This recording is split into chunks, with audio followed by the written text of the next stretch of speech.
Урматтуу телевизор көрүүчүлөр, бүгүнкү биздин коногубуз Советтер Союзунун баатыры армиянын генерал майору Дайыр Асаровдун уулу Даниил Асаров менен маектешкеле отурабыз. Мына ал агабыз мындан 8 жыл бұрын өдөйлө салган эле. Эми ошол агабызды мамлекеттик ишмерди чоң аскер кызматкер эстейли деп отурабыз. Эми дагы мына уулу катары эми айтып отурбай канчада келдиң деп бул жерде сураштырбайлы. Мына деги эле өзүң жөнүндө бир кыскача теле көрүүчүлөргө маалымат берип өтсөң. Жакшы болот, рахмат. Чакырганыңыздарга чоң рахмат. Мен өзүбүз биз 4 тууганбыз. Дайыр Асановдон. 4 тең эркекпиз. Мен ошонун экинчисимин. Мен кенеде экесимден ошол чоң атамдын колунда чоңойгом. Айылдан. Тиги Ат башы районунун Башкайыңды деген айылынан. Атам айткан экен, эми папаша Дайыр Асан өзү жалгыз болгон да. Жалгыз болгон. Анан атамдар да кичине башка чукагыраак адамдар болгон экен. Бир кезде көп болгон экен. Анан кийин ошолордон өлүп, антип отуруп, анан ошол атам дагы жалгыз калган. Анан уулу да жалгыз болгон да. Анан тиги уулуна айтып, эми биринчиси таттуу болот, тумбалаңды мен сурабайын, анан өзүң бак. Анан экинчиси кыз болобу, эркек болобу Кудай берип калса мага бер, мен багып алайын. Деп ошенткен да. Анан ошол макулдашуу боюнча анан экинчисин ошо мен эмжектен чыгарып эле 8 айымда багып алышыптыр. Эми Даниил, айтса өзүң жөнүндө айтып келип анан өтөбүз бул маселеге. Эми өзүм жөнүндө айтсам, ошол жактан чоңойдум мен. Орто мектепте. Орто мектепте ошо Киров атында орто мектеп деген бар болчу. Киров колхозу деген колхоз. Ошол жерден бүттүм. Андан кийин Бишкекке анда Фрунзе шаары болчу. Фрунзе айыл чарба институтуна келип аны бүтүрүп, 76-жылы кайра ушул ат башыга барып, СССРдин 50 жылдык атында совхоз деген чоң совхоз бар болчу. Ошондо а дегенде ферманын ветеринарный врачы, өзү ветеринар факультетти бүттүм да. Андан кийин башкы ветеринарный врач болуп, ошол жерде 5 жыл иштедим. Андан кийин Бишкекке аспирантурага келип, аны бүтүп, андан кийин кайра ат башыга барып, ошол жерде иштеп жүрүп, анан кийин ошо пенсияга ошол жактан чыктык да. Сөздүн кыскасы. Сөздүн кыскасы, мен ушул ат башы менен байланышым жакшы да. Берки бир туугандарыма караганда мен ат башы менен байланышым жакшы. Анан кийин ошол айылда. Эми Даниил, жанакы чоң атаң жөнүндө, өзүңдү баккан, тарбиялаган киши жөнүндө жана сөз баштап калбадыңбы? Эми ошо улантсаңыз, кандай киши болгон, эмне чарба кылган, мына ушул жагына да өтүп, аны дагы эскере кетели. Ага киши өзү 1977-жылы 83-үндө кайтыш болду. Анан ошол тиги уулу жалгыз болуп, ошо уулунун эле амирин тутуп эле жүрдү, ошо аман болсо экен. Кайда болбосун аман болсо экен деп эле ошентип эле ошондой болуп жүрдү. Анан раматылык тиги бабамды айтып калчу. Аке деп койчу. Ал акеси болчу да. Өзүнүн атасы Асан каза болуп калгандан кийин анан Тиги киши багып атпайбы? Тиги киши багып алганда, тиги баш байлап койгон да, тиги чоң энебизди. Анан ошол бабам айтып калчу, ушул акем байкуш мени өмүр бою узатып жүрдү депчи. Өмүр бою солдат узатты дейт. Андан кийин келдим дейт. Жылга баягы отпускка алып барам дейт. Анан тосуп алат, кайра эле ошо менен узатат. Ойлоп көрсөм, ушу өмүр бою мени узатып жүргөн экен. Бекерден чыкпаптыр да ошо сөз. Жөн жерден чыккан эмес да, ошону ойлосо керек да. Ооба. Ойлойт да. Ошол киши, а киши деле баягы карапайым киши болчу. Өтө карапайым киши болчу баягы. Андай деле колхоздун бир мындай белдүү жумуштарында деле иштеген эмес. Баягы колхоздун эле бир ар түрдүү айдаган жумуштарына тигини бүтүрүп келе алгыла, муну бүтүрүп калай алгыла деген жумуштарына барып иштеп жүргөн киши да. Ошондой киши болчу, анан ошол кишинин колунда мен чоңойдум да. Эми ошол мына жанакы жөлөкөй киши болчу, андай деле бригадалыкка чейин деле жеткен жок деп атпайсызбы? Эми ошондо бир кызык окуялардан айтып өтсөм, өткөндө бир экөөбүз баягы бакта жүргөндө бир топ сөздөрдү айтчу элек. Ошондо бир айрым бир деталдарды, көрүнүштөрдү эскере кетсең. Андай көрүнүштөр, андай окуялар көп эле болгон. Көп эле болгон, мага такайчылардын баарысын кеп кылып берчү. Анан агесте учурунда көп мындай маани берген эмес экенбиз. Кийин эми биз деле мына мен деле 63-ке чыктым, ошондо кайра ойлонот экенсиң, ошол кишинин айткандарын кайра бир сыйра оюңдан өткөрүп, ошондой дечү турбайбы, тигиндей дечү турбайбы, ушундан улам ушундай айтчу турбайбы дегендерди сөзсүз анализ кылат экенсиң да. Бекер айтпайт да. Бекер айтылбайт экен ошо. Анан уулу жалгыз баягы кан күйгөн согушка жалгыз кетип, анан 1943-жылы Харьковдун астында болгон Пятницкая деген село бар. Ошол жерде геройлукту көрсөтөт да. Баатырлыкты көрсөтөт. Анан кийин ошо боюнча тиги баатырлыкка неме представление жиберет. Анан тиги 26-октябрь 43-жылы жарым жылдан кийин анан указ чыгат да. Тиги Советтер Союзунун баатырлык боюнча указ чыгат. Анан ошондон кийин анан кабарлайт экен. Бияка. Бул ата-энеси бар бекен билгилечи деп. Анан айырба тоталитардык убакыт Оостон демчи калекти аткарып турган учурда. Сөзсүз да. Анан кийин аны билелчи деп анан кийин тияктан жиберишкен го бар. Бир мен кийин көрүп калдым ошо бир 2 комнат үстүн жана талдын чырпыгынан жаап ушундай үйдө жашашчу экен. Анан ошол үйдө турат экен да. Анан анан ушул жерде турат. Каякта булар? Немесе өздөрү. Күздүн күнү баягы кырман сапырып аткан кез экен. Чоң энебиз болсо кырманда экен. Үйдө эч ким жок экен да. Эч ким жок, үйүн келип көрүп атышпайбы. Ушул жерде турат деп бирөөлөр. Ушул жерде турат дешет экен да, көрсөтөт экен. Атам да бир колхоздун айдаган жумушунда экен. Да бир жеринде жүрсө керек да.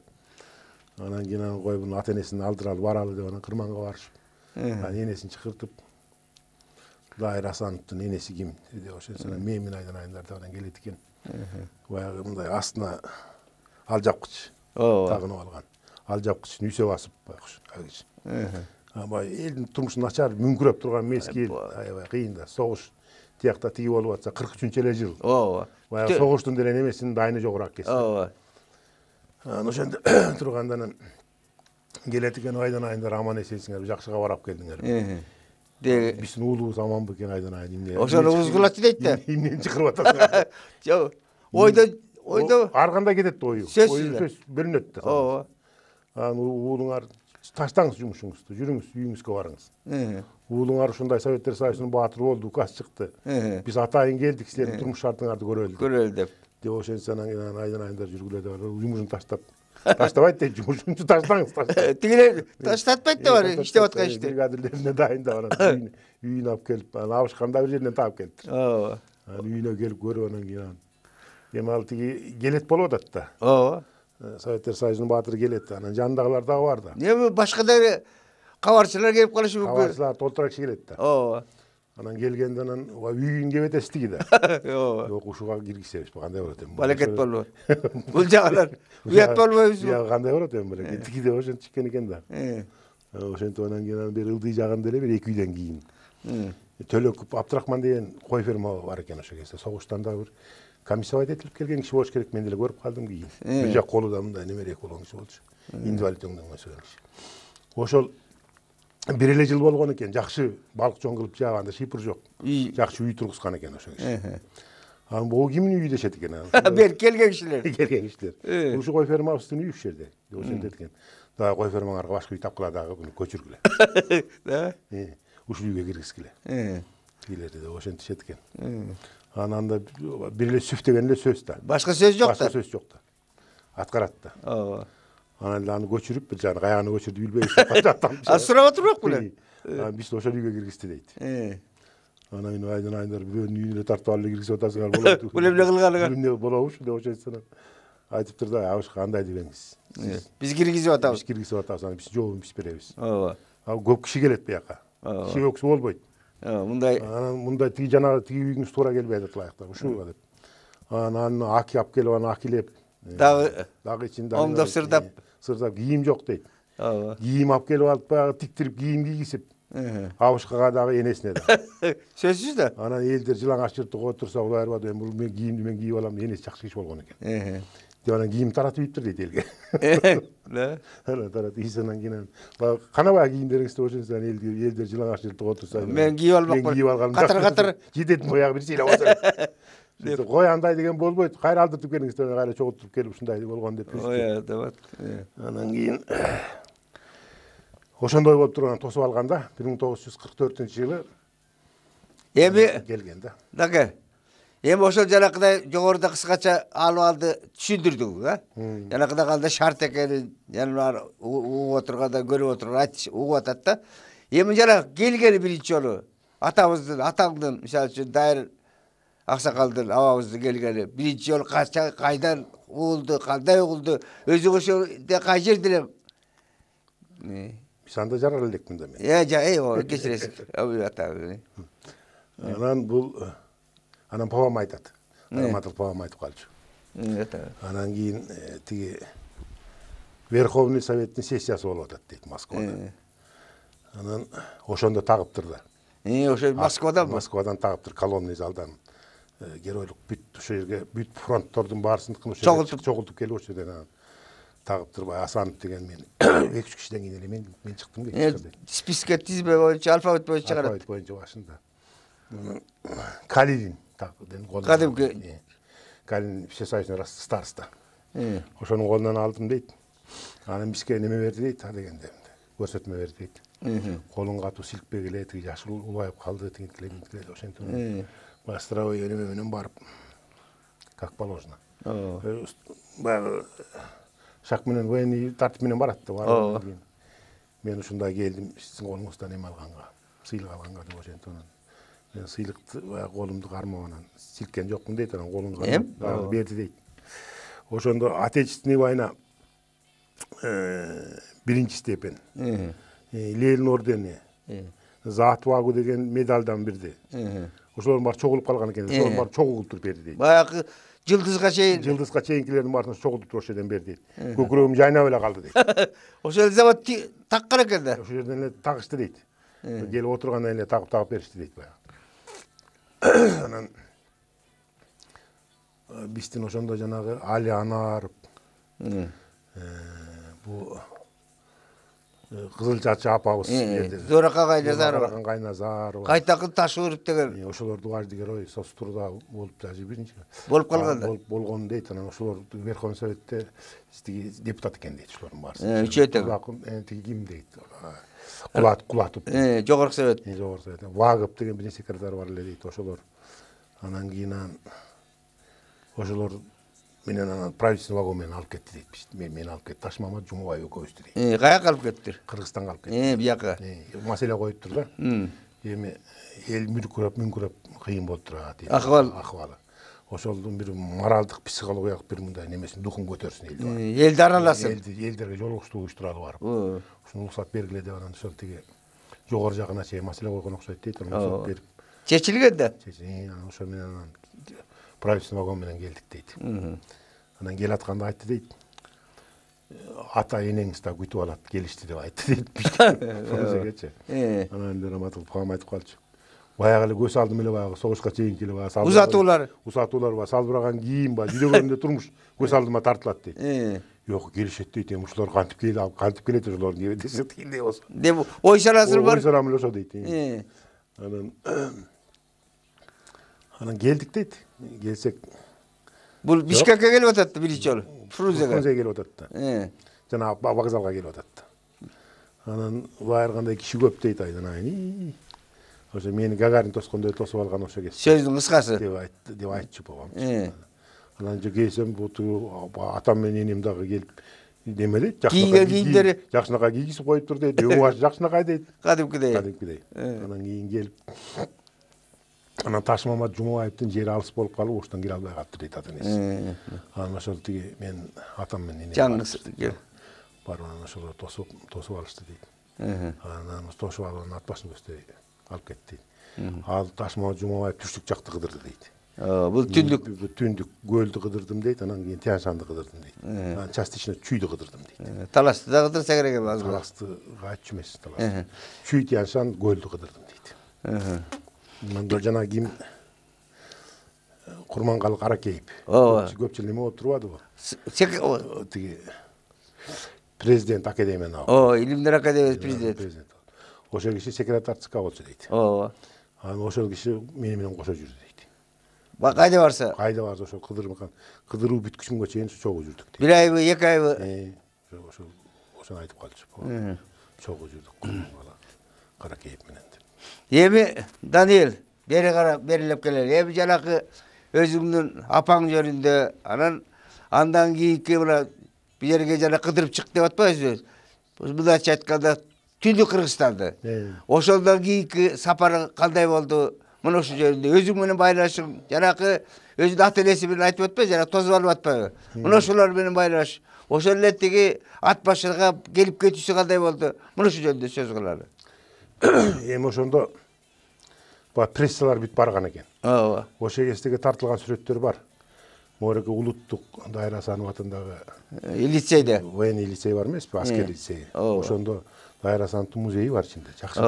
Мен жакшы жасалган музей ошол. Анан ошол музейдин ичинде ошол кездеги сүрөттөрдүн баары коюлган да. Жакшы кел. Ошол кездеги ошол 44-жылкы сүрөттөр бар да. Анан ошону карап отурсаң, ошо элдин мүңкүрөп, жүдөп турган мезгилде ошо сүрөттөрдөн эле көрсө болот. Даптан эле. Даптан эле көрүнүп турат ошондочу. Ой, ушунчалык экен, айдан айын бүтүрө Дед Мороз болуп калыптыр, сакалдар өскөн ой.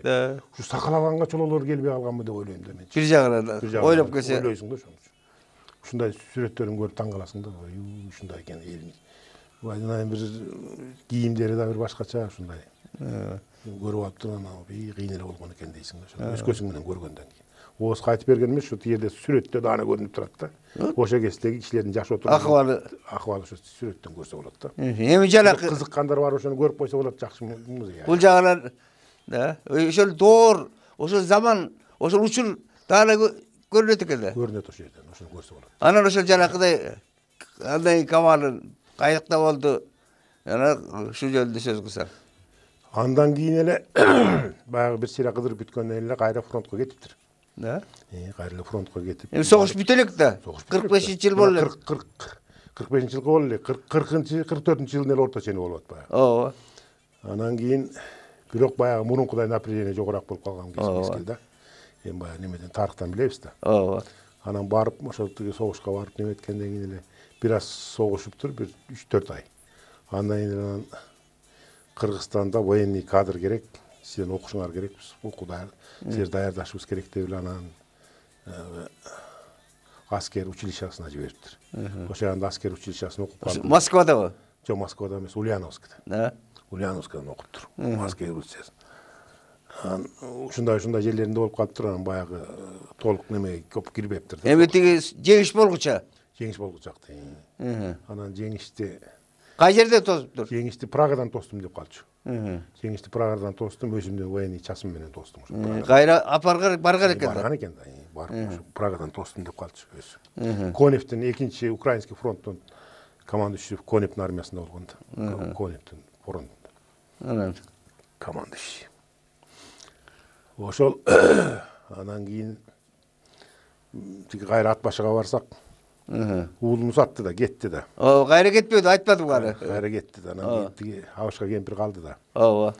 Анан кийин 3 уктаса өңү түшүбүзгө кирбеген турмуш келди бизге деп калчу. Мындайча айтканда. Атамга ошентип калчу деп, баягы геройдун урматы менен деп анан сыйласа керек да, сыйдын үстүндө болуп калыптыр да. Ошондойлордон бир айрым окуялардан айтып өтсө эскерип.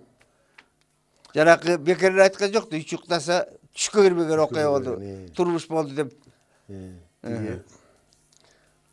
Жанакы тамдан башкасы деп. Жок, ошол жылы 44-жылы там баштап ашар метод менен ошо колхоз. Өзүнчөбү тиги?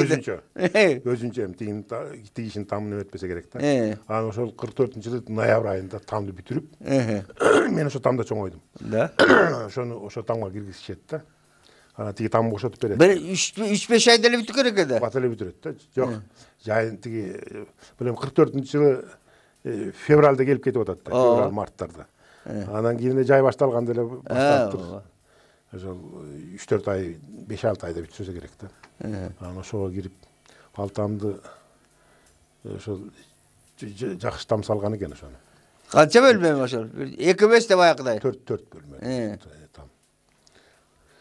Ошону ошо жерде чоңойдум мен. Эми тегеретесин барсын коргон кылып.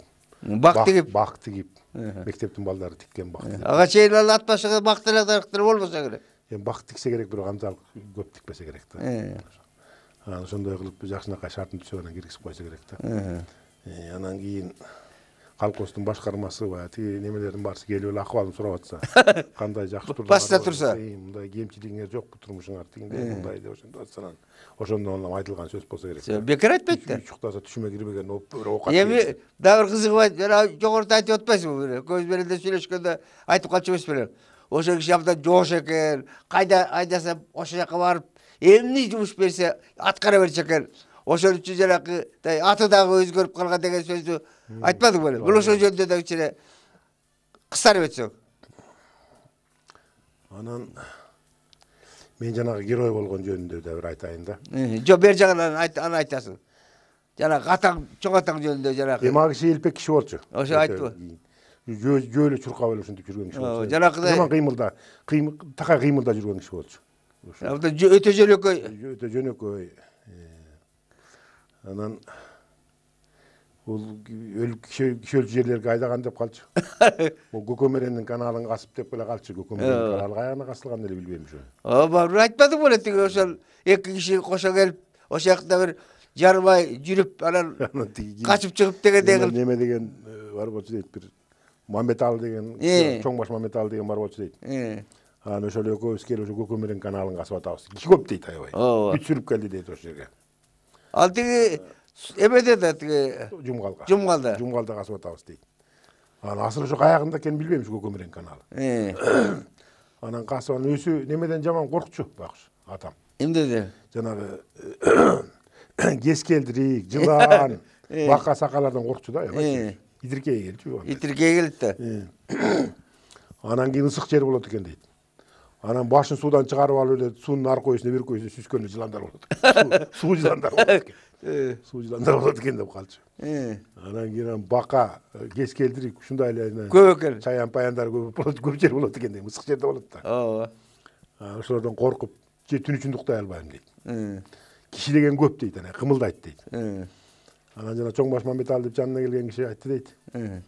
Ой бөжөк, бу кетели. Кимдин деле учетун алып эле сен каядан келдиң? Билгенде атасың деген деле бир киши жок экен. Акырын жылап басып эле качып кетип калсак деле деп кудургудайбыз. Бизди эсепке деле алып турган. Эсепке деле алып аркабыздан деле түшө турган киши жок экен бу жерде. Кетип калбайлы деп ошентип дейт. Макул кетсе кетеличи деп. Кетип калдык дейт. Анан эки сутка жол жүрүп түн ичинде жол жүрөбүз. Жумгал менен тиги ат башыга чейин дала жерде. Жердин түбү да. Анан ошентип анан кийин келип анан үйгө келдик дейт.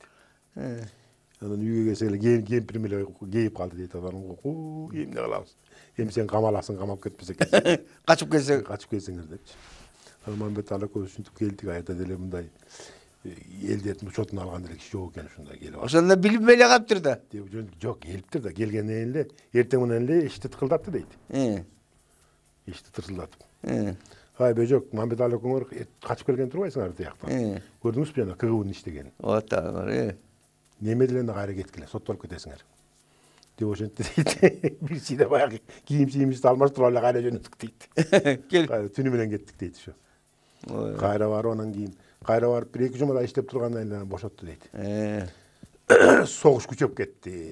Эми ошол 43-жылга чейинки болгон окуя. Токтотолу деп, 43-жылга чейин болуп аткан иш бул. Ооба. Жанагы баласы тиги баатыр болгуча чейин болгон окуя. Чейинки болуп аткан иш. Эми берилип келели. Анан кийин ошентип анан айтып, анан кемпирдин сөзүн укчу да. Сөзсүз деби? Себеби жеңе алган да. Улуу да. Улуу өзүнөн 5 жаш улуу болгон экен.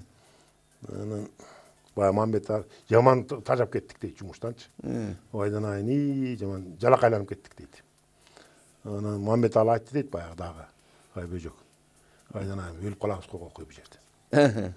Soğuşun bütet деп bunu qarap oturup өлgüde өлüp kalgan aldık. Bu Kıtay jakta tuğandarыбыз кичине тынчыраак жашайт дейт. Ушакка барып кетпек. Үйгө барбайлы. Ушакка болуп кетпели деп айтты дейт. Жок, келип иштеп жүргөндөн Кийинби? Кийин. Ушакта кичине тынчыраак элдин жашоосу кичине немерээк дейт. Ушакка барбайлы деп ошентим дейт. Ада келип байбичесине айтат да. Анан байбичесине айтыптыр да. Эми байбичесине айтат, болгонун кеңешип турчу го. Туура. Анан кийин ушундай деп эле Мамбет али жанымды койбой. Дагы. Ошакка согуш ар бери болчокто бара турсакпы деп атат. Ошентет экен. Анан атанын окуй антип айтып акылдуу киши болгон экен. Жана 28 жыл бий болгон кишинин кызы да. Жамаке бийдин кызы да. Мен угай сен айтпа дейт да. Окуй антип жалгыз уулубузду согуштан келгенин тилебейбизби? Аман эсен келишин. Окуй антип айтпа кой. Эч ким укпасын. Киши укпасын деп ошентип эметет экен. Анан кийин бир күнү Мамбет али айтты дейт келип. Жарыктуу киши эмне байбичеңизге айтып койгонсуз. Элге. Мени келип алып туруп ушинтип тилдеп. Жебелеп атат. Тиги жөөлөгөн абышканы жон койсоң була жайына. Көрүнгөн эле бирдемелерди айтып эле эмете бересиңби деп ошентип мени жаман кылды. Буга айрып атам. Аны экөөбүздүн эле айтылган эле сөз болчу да ортобузда эле. Аны эмне байбичеңизге айта койдуңуз эле деп ошентип. Кызык. Деп ошондой учурлар көп болгон деп. Эми жалакы бир чети ак көгүлдүгү, жогоштугу да. Эми берилип келели. Эми абабыз Дайыр агабыз качан келди, кандай шартта келди, жанакы экинчи кетпедиби? Жанакыдай тиякта жүрдү, өзүнүн каякы фронтуна деп айталычы, ошого барыптыр, ал жерде кызмат кылып жүрүптүр. Андан кийинки акыбалы кандай болгон? Неме болду? 45-жылдан кийин согуш бүткөн. Андан эле окуунун аркасында болуп калды бул киши. Окуунун аркасында болуп калды. Бул тети эле карапайым алыс ат башынын айылында чоңойгон бала ушунчалык өздөштүргөн экен окуусун. Орус тилде аябай. Бул китеп 4 китеби чыкты бул кишинин. Мына бирөөсү мына. Турбай бул жерде жердеги жашоо үчүн деген. Анан бул киши жазганын баарысын орусча жазчу. Кыргызча жазчу эмес. Бүт орусча жазчу. Баштан аяк. Башынан аягына чейин орусча жазчу. Анан мына бир эки китебин ради жизни на земле деп туруп орусча жазган китеби. Ушуну анан тиги Эрнест Турсунов аксакал которгон да. Эркин которуш кылган. Жакшы. Анан ошол жана келишип бияка. Анан келип ошол орто жерде жанакы келип кетип турду да. Окууга барысы кайсыга барбасын? Жайында баягы кайсы каникул болуп калат окуп аткан учурда, иштеп аткан учурларында отпуска болуп калат, анан ат башка барат да. Анан ошол ат баштан жанагы айтып аткан ошодо. Байкуш акем мени ойлосом өмүр бою узатып жүргөн экен депчи. Өмүр бою тозуп жана узатып болот. Тозуп узатып ушинтип эле жүргөн экен мени депчи. Мен жанына деле ушу тыңыраак отуруп бир мындай неме кыла алган эмес экенмин деп калчу байкуш. Эми ошол келиши ошондо кандай келди, кана кайра дагы ошо жана окууга кетиши. Окууга кетиши бул 52-жылы Москвадагы Ленин атындагы саясий военный академияга өттү да. Өтүптүр ошо. Өтүптүр. Эми жана военный частардын парторгу деген сөз. Мындай чет. Даярдап чыккан. Аябай жакшы даярдаган экен ошо. Анан ошол жактан окуп жүргөн да бул киши. Анан а дегенде баягы ага чейин академияны окуш үчүн орто билимдүү аскердик образование керек да. Билим керек экен да. Орто билим. Анан жанагы техникумдарды, немелерди, училищелерди бүткөн ошо да военный. Анан тиги папам өзү таң калчу, ушу менин памятым аябай жакшы болчу депчи. Жанагы немеде тактика технический характеристика деп коет, жанагы замбректердин немеси. Бүт түзүлүшү, анан канча метрге ок атат, анан саатын эме 1 минутта канча ок чыгарат дегендей мындай толтура да. Ошонун баарысын орусча айтып берчү экен. Анан кийин ошонун баарысын шадыратып көз алып элестеп турат дейт, окугандарымчы. Ошону айтып берем дейт. Унутпайт экен да. Унутпайт. Китептеги жазылган. Анан кийин ошону эметкенде анан жана окутуп аткан тиги курсант немебиз, кураторубуз, мугалим. Ошо жана немени бир жеме кагазга жазып коюп койгонбу деп тиги. Карап туруп айланып акырын басып ошолорду карачу дейт. Жөн эле кандай айтып атат? Кандай айтып атат, бул жаттап алгансып деп ошентчи дейт. Окуп атабы деп ойлойт. Окуп атабы деп ошо жанагы пушканы тиги айланып басып пушканын бир жерлерине бирнерсин коюп коюп айтып атат го деп, окуп атат го деп. Ошентип турчу деп атат. Текшерип да аткан да бир жерде. Жакшы бүткөн да.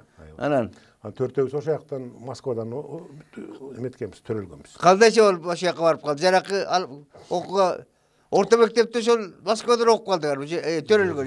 Төрөлдүк да. Төрөлгөндөн кийин мен тиги атам алып кетип атпайбы. Экинчи оğlu. Баласын деп турган. Анан мен башка Өсүп өсүп калганым ошодо.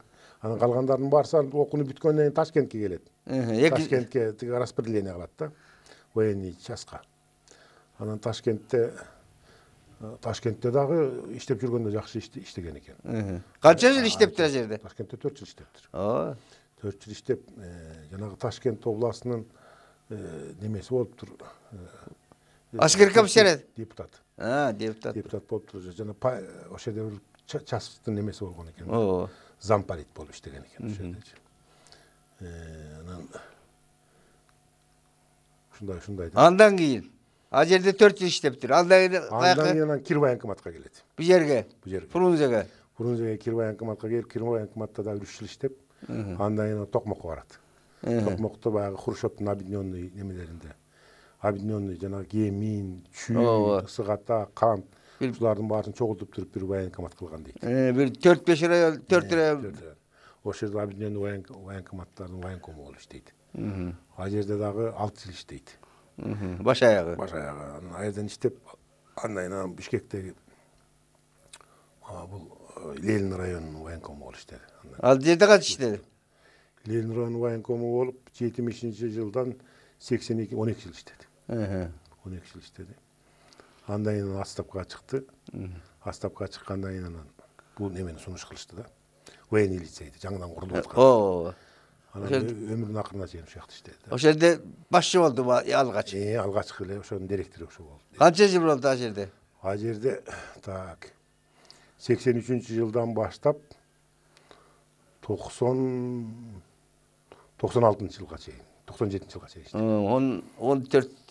13-14 жыл болот. 13-14 жыл иштеди. Эми берилип келели. Болуптур эми кыскача биографиясын сөз кылдык буга чейин. Кыска болуп калды өтө. Эми өзүң ошол жакта жанагыдай менин өмүрүм жанагы ат башыда жанагы айылда өттү деп атпайсыңбы? Орто мектепти качан бүттүң, жанагы айыл чарба институтка өткүчө кандай мугалимде окудуң? Мына ошол жөнүндө да кичине кеп сала кетсең. Мен 71-жылы бүттүм. Орто мектепти. Башка айыңды айылында Семен Миронович Киров атындагы орто мектеп деген бар болчу. Ошол тиги Киров колхоздун аты Киров эле да. Анан мектептин аты Киров. Мектептин аты да Киров болчу. Ошол мектепти 71-жылы бүттүм. Анан ошол жана чоң ата чоң энемдин Абышка кемпирдин колунда өсүп, ошол жактан окудум да. Андан кийин ошолдо кандай окуу болду? Кимдеги мугалимдер окутту? Сабакты кайсы сабагынан көбүрөөк жакшы көрчү элең? Тил адабият беле, физика, математика беле, биология беле? Бул жагына да кичине сереп сала кетсең. Эң жаман көргөн сабагы ушу физика, математика болчу. Ошол кездеги менин классташтарым деле кийин кеп кылышып калышабыз, сүйлөшүп. Ушундай ушундай туура эмес мугалимдер жакшы, даярдыгы жок мугалимдердин колуна түшүп калдыкпы. Ушу физика, математикадан көп мындай неме болду. Кыйналып. Тарыхты жакшы окудук, географияны жакшы окудук.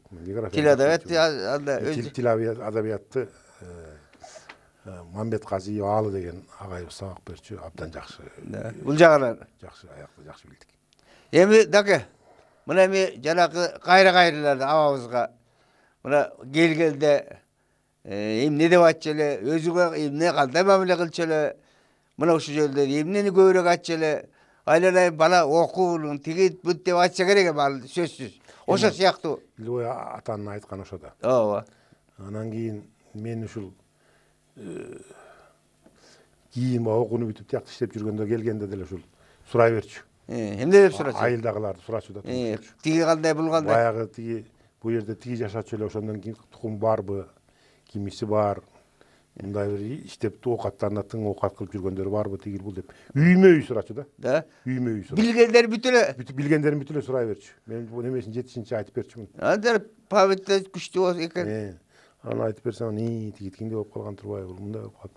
Ушунун ата энеси тиги жакшы эле балдарынан көп небет албай калган турбайбы деп. Тиги ошондой тырышчаак болчу, тигиндей болчу, мындай болчу. Алар жакшы оокат кылып аткан турар деп ушундай анализ берчү да өзүчү. Отуруп сураган биткенде. Анан ошо согуштагылардын кеп кылып калчу, айылдан кеткендерин. Кошо кеткендер, жолдоштору, улуу кичилер. Улуу кичилер эмес, чоң жолдошторун кеткендерди кеп кылып калчу. Анан ошол учурашабыз деп келет дейт. Мен келгенде отпускага келген. Анан учурашуунун аягайынан анан ушу ый анан муң болуп калчу дейт. Баягы көп сайрек кес дейт баары. Мисалы үчүн 50-нчы жылдарда деле согуштун бүткөндөн ары жакта кыйын болсо бир 4-5 жыл болуп атты. 5-6 10 жыл деле болсунчу мейли. Мейли. Анан ошо кездерде ушундай болуп анан тиги Эгемберди деген бир абышка бар болчу дейт баягы. Ошо айылдабы? Айылда. Ошонун бир Рахим деген баласы бар болчу дейт. Анаркан деген энеси бар болчу дейт. Анан ошол келип эле баягы ошо жанагы Рахим келеби Рахим деп ошентип Рахимге келип Карагас деле келип угусуп антип минткен дейт анысы. Ага чейин. Ага чейин. Анысы деле баягы неме болсо керек да. Мындай көп кабыл албаса керек да. Туура. Ишенбейт да бир жагынан. Ооба. Ошону келип эле менден сурагаччы дейт. Рахимим келеби я дайыр. Деп эле ошентчү дейт. Айдан жок эмне кыласың. Ошо сыяктуу окуяларды анан ушул согушка кичинекей кезинде алып кетип калбадыбы? Ооба. 18ге чыга элек деле кетсе керек да. Кетип атканда, кийинип атканда эртең менен биздин көзүбүз шымын кийчү эле. Уятын жашырбай кийчү эле. Ошондой бала экен да. Кичек жаңгыс бала да байкуш, эрке өскөн бала. Эрке өскөн бала байкуш. Анан ушу кезинде алып кетип калбадыбы согушка деп ошондой учурлар көп болчу дейт аябай. Анан кийин жана биз кийин айттык. Бирибизди военный кылсаңыз болмок экен, ушу военный жагына деп ошентип ой айдан ай. Анын силер ушу аны койгула. Шинелди мен эле кийип, мени менен эле кетсин шинель. Шинель килбей болочу деп ошентти. Согуштан аябай неме болуп калса. Жетип баягы аябай көк талкандай тийип калганда. Эми да бир маселе. Мына жанагыдай далай жер Ташкентте баштап бул Бишкекте Ленин районунда военный аскер комиссар бар. Болбоду. Эми ошондо барганда силерге кандай жардам берчүлөр? Мисалы үчүн акчалай берсе берип аткандыр, аны өзүңөр билбейсиңер да. Атасына агасына берет да. Мунусу жагдай кандай жүрчү эле? Бул киши аябаганда честный иштеген киши болчу. Эми военныйда айлыгынан башка каякта иштеке жок. Жок, чындап келсе. Азыркыдай жана бизнесмендердей тигиндей мындай болгон учур болгон жок да. Бир кийин чыкты да. Анан ошо кийин тиги айылдагылар дагы сөз кылып калат. Неме кылып калып жүрүштү да ошо. Жардам бербейт, анан тигинтпейт, анан минтпейт, ал бул кылбайт деп ошентип калып жүрдү да. Анан угуп жүрдүк ошондо эле. Асыр деле. Сөзсүз да угулат да. Анан эми ал жардам бергидейм дейт. Анан өзү военный болуп жүрсө, айлыгына жашаса, 4 баласын чоңойтуп атса. Ооба. Алардын ичкендери, жегендери болот, окугандары болот, тигиндей болот, мындай болот дегендей. Чынын айтканда. Чынын айтканда да. Анан ал кандай түшүнбөгөндөр айта берет экен. Эми тиги аксакал деле ыраазы да, ошол тигил жанакыдай кылган эле инисинин баласынын.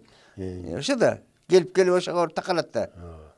Анын абдан мындай ак көңүл экенин, ак иштеп так жүргөнүн билет да.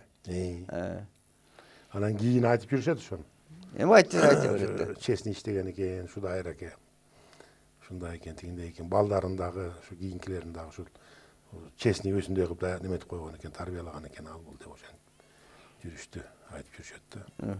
Мына эми дәвер маселени айтып кетейин. Мына өзүм жанагы айылда окуп, айылда жашап, жанагы чоголор аталар менен тарбиясында болуп, мына кыргызча так сүйлөп, берки иллерин жанагы орусча окуп Бишкекте Фрунзеде окуп калды. Алар менен кандай, аларды кандай тарбиялан деп оюң бар? Эми алар деле жайында баягы 3 айлык каникулда барышчу. Дайыма. Папам жылы калып барып койчу. 3 ай, 2 ай. 2 ай, 3 ай ошо ат башты болгондон кетишчү. Алар деле билет кыргыздын турмушунчу. Ооба. Эми менчелик тереңирээк эмес да баягы. Ооба. Анан алар деле кыргызча сүйлөйт жакшы эле. Жакшы эле. Ой жүгүртүүлөрү тигиндей мындай анын барысынан эле жакшы. Барысы. Анан баягы элдер менен кичине кененирээк баягы неме болуп кеткенден кичине тартыла алгандай ушул жагынан кичине неме да бар да.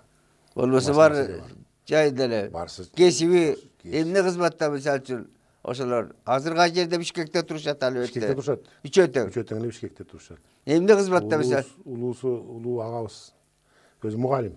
Университетте мугалим болуп сык иштейт, кандидат наук. Илимдин кандидаты. Кайсы илим боюнча? История боюнча. Тарых боюнча. Андан кийинкиси могу политехнический институтту бүткөн. Автоматизация, механизация сварочных процессов дегенди бүткөн бир кезде. Анан кийин жагында жанагы кыргыз тилин компьютеризациялага тигил бул деп ошол жагында жүрүп атат. Ошол жагына ооп, ошол жактан алек болуп жүрөт. Андан кичүүбүз болсо спортсмен болуп жүргөн азыр кичине баягы ишкерлик менен алек болуп антип мынтип жүрөт жагат. Бала чакасын тыңыраак багып жашоо турмуштары жакшы баарысына. Мына мен боореки жогоруда сөз кылдык мына орусча жазчу эле, кыргыз мектебинде бүтүптүр. Ана сезими абдан күчтүү киши экен да. Мына ошонун баары тең ошо китептери жөнүндө, ошо китептеги окуялар жөнүндө мындай сөз кылган учуру болчу беле? Ошолду эскерип, мына момундай жазылды, момундай башыма кыйынчылыктар өттү. Эми кыйынчылыктардан батыр болгонго чейин албетте канча кыйынчылык өттү. Жанакы бекерден силерге айланай менен тиги шинель кийгенип жетишет, силер кийбей эле койгон деген сөз. Ал бекер сөз эмес. Жөн жерден чыккан сөз.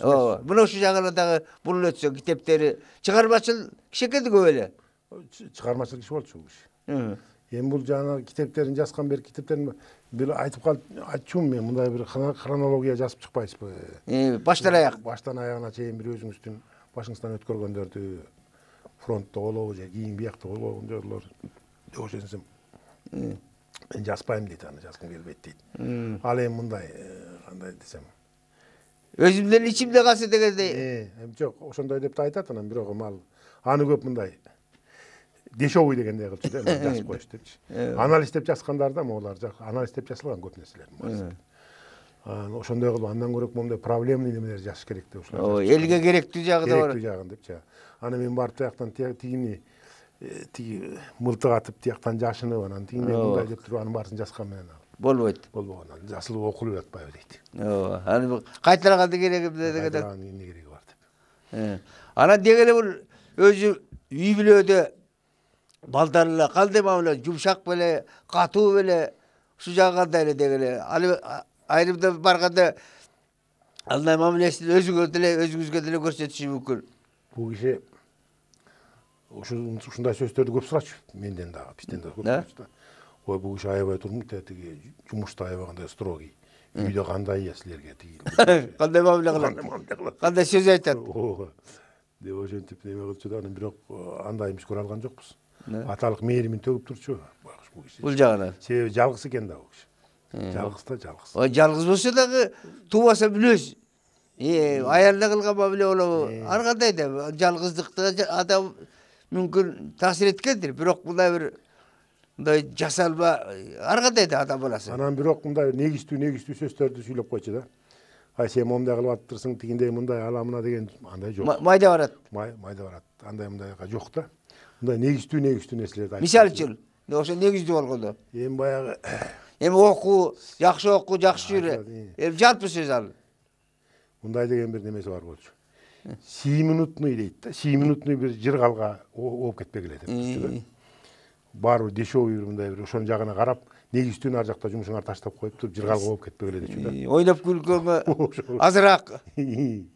Ушундайларды айтып калчу да. Анан мен азыр оны ойлосом, ушу туура айтылган сөздөр экен барысы депчи. Ушул өңдөнгөн сөздөрдү көп айтчу. Эми демек өзүнөн мындай 7 минутныйга азыраак катышчу экен да, демек. Эми катышпай да койбойт. Турчу да. Агесте жумуш деп эле айдан ошо. Негизи эле ой санасынын баары. Ой санасынын баары жумуш. Эми мына дагы көп маселелер бар айтып отурса, мына акыркы жылдары кандай жүрдү, кандай өзгөргөн, кандай катнашта болду. Анан жанакылардан да бир эскере кетсек, акыркы 1 жыл болобу, акыркы бир 5 ай болобу, акыркы бир 3 ай болобу, акыркы 1 ай болобу. Ушул жагдайды. Бул киши кандайча болуп ушул 2002-жылы 80 жылдыгын өткөрдүк. 2002-жылы. Эми республика баштап өттү да. Баштап өттү. Анан ошондон кийин анан Голубовскойго барып эс алды. Анан мени алып алды. Өзү менен кошо. Дани жүрү, сен деле эс алган жоксуң. Чогуу барып эс алып келебиз. Деп анан ошол жайлай 20 күн ошол жакта болдук. Анан ошол жакта болуп жүрүп, анан ошол жактан микроинсульт алып калып атпайбы? Да. Аябай тың жүрчү. Сөз ооруп сыркып жаткан жок. Андай деген жок болчу. Сууга түшсү, мына ошо түшсүн айдан ай. Да. Бир 2-3 километрлеп ары кетип. Көлдүн терегине чейин кайра келчү да. Анан кийин элдин баары таң калып атпайбы эле. Ушундай болуп жүрүп анан бул кандай батыр болуп калды. 80ге чыгып аттагы түшкөрү деп. Анан ошол жерде микроинсульт алып калып, анан кийин микроинсульт макро болуп кетти да эле. Чоңоюп өзү кетирип алды да. Бул жагынан. Ооба. Бул мындай киши болчу да, бул ооруну Ондай физкультура менен эмгек менен жеңем деген жери бар болчу. Ушундай Ушундай жери. мээнет менен, Менет менен жеңиш керек. Эмнекен оор деген. кыймыл менен Оор деген эмне болуп калыптыр дегендей ой. багага аргасы кылат. Ооба. Анан теги реанимацияга жаткырып атпайбы? Барып микроинсульт. Түз элеби? Тез эле. Чолпонот ада. Микроинсульт алып калып анан реанимацияга жаткырып атпайбы? Анан реанимацияга жаткырса эртең менен туруп алам физкультура ойноп атпайбы? Реанимациядан айдан ай. Bir сутка боло электе. Иштеке боло электе. Жаткырган эле күнү эртең менен. Анан эртең менен барып алып төбөсүнө турчу. Тике. Тикесине төбөсүнө турган адаты бар болчу. Бул реанимацияда төбөсүнө туруп атпайбы? Кызык Азыр экен. былкылдабай жатыш керек да. Ооба. Ал ушундай кылып алып анан өзүнө өзү кайра макра кылып алды да. Ошондон кийин эле кайра кайталаган экен да. Анан кийин ошондон кийин кичине немеси подорвать этилип калды. Дезолугу. Анан бияка келип жатты. Андан кача жылдагыдай көп жакшы болбой калды да ошондон кийин. Ошондон кийин дагы гана эки ошондон кийин дагы бир 8-9 жыл жашап. Жакшы экен анда. Анда тиги 70ке чыга электе. 80-ге чыккан. Ошону айтам. 80-ге чыкканда ошондой болот ба? Жок, башталышы тиги микронун. Ошо 80-ге чыкканда ошондой болот ба? 80-ге чыкканда микроинсульт алып калып атпайбы? Андан кийин дагы 6-7 жыл жашап. Урматтуу телевизор көрүүчүлөр, бүгүнкү биздин маектешибиз Советтер Союзу баатыры аскердик чини боюнча генерал-майор агабызды эскердик. Анын уулу менен маңдайда отурган жогорку билимдүү ветврач Данил Дайрович Асаров сизге чоң рахмат айталы. Ишиңизге ийгилик каалайлы. Дениңиз сак, иштен жадабай, агабызча, атабызча ойноп күлүп, эл кызматы кылып жүрө бериңиз. Чоң рахмат.